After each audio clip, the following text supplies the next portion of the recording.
میرے بھائیوں یہ جو جلسے یہ جو پروگرام ہوتے ہیں، بہت سے لوگ کہتے ہیں کہ پروگراموں کا فائدہ کیا ہے، اس کا مقصد کیا ہے؟ میرے بھائیوں پروگراموں کا ایک مقصد جو سب سے بنیادی مقصد ہے وہ کیا ہے؟ پروگرام سے ایمان تازہ ہوتا ہے، باتیں ریپیٹ ہوتی ہیں۔ اللہ تعالیٰ فرماتا ہے وَإِذَا تُلِيَتْ عَلَيْهِمْ آیاتنا زادتہم ایمانا، جب ہماری آیتیں پڑھی جاتی ہیں تو ایمان بڑھتا ہے۔ یہ جلسے کس لیے ہوتے ہیں؟ پروگرام کس لیے ہوتے ہیں؟ ایمان کے اندر اضافہ ہو۔ اور ایک بات میرے بھائیوں آپ سن لیجئے، اگر یہ جلسے بھی بند ہو جائیں، اگر یہ چھوٹے بڑے پروگرام بھی بند ہو جائے تو دور نہیں، یہ تجربہ نہیں، یہ مشاہدہ ہے، میری نظروں نے دیکھا ہے جہاں پروگرام بند ہو گئے، جہاں جلسے بند ہو گئے، آج وہاں آرکیسٹرا لگایا جاتا ہے اور لڑکیاں وہاں پر ڈانس کرتی ہیں اور مسلمان لڑکیوں کا ڈانس دیکھتے ہیں۔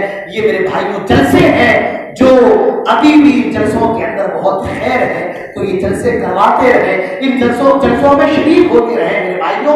اللہ تعالیٰ ہم سب کو اسی طریقے سے پروگرام کروانے اور پروگرام کے اندر شریک ہونے کی توفیق نصیب فرمائے۔ اللہ تعالیٰ ہم سب کو ماں باپ کی خدمت کرنے کی توفیق نصیب فرمائے۔ اللہ سے دعا ہے الہ العالمین ہمارے جو بھی گناہ ہیں، اللہ جو انجانے میں ہوئے جان بوجھ کر ہوئے، اللہ ہمارے گناہوں کو معاف فرمائے۔